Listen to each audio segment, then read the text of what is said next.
என் கடவுள் ஒருபோதும் தவறு செய்ய மாட்டார். மக்கள் நினைக்கிறார்கள் அவர்கள் ஏதோ தவறு நடக்கப் போகிறது என்று நினைக்கிறார்கள். எகிப்து படை பின்தொடர்ந்து வந்தபோது எகிப்து படை உறுப்பினர்கள் என்ன நினைத்தார்கள் என்றால், பிடிபட்டோம், முடிந்து விட்டது, இஸ்ரவேல் இனி அவ்வளவுதான், எங்கேயும் தப்பிக்க முடியாது என்று நினைத்தார்கள். ஆனால் அவர்கள் உண்மையில் தாங்கள் தங்களது சொந்த கல்லறைக்குள் சென்று கொண்டிருக்கிறார்கள் என்பதை ஒருபோதும் அறியவில்லை. எகிப்து படைக்கு அது தெரியவில்லை.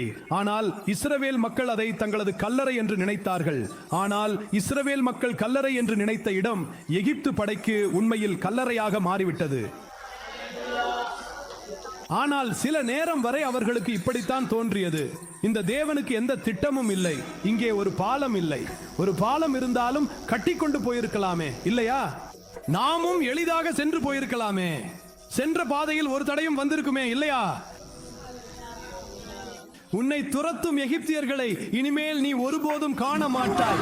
இது நிறைவேற வேண்டும் என்றால் நீ நினைத்த வழியில் திட்டமிடுவதற்கும் உன் எண்ணத்தில் பிறந்தவரும் அல்ல என் தேவன்.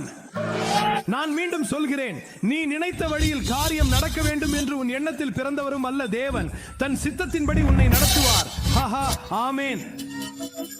அவரிடம், ஆண்டவரே, உங்களிடம் ஒரு சிறந்த திட்டம் இருக்கிறது என்று சொல்லுங்கள்.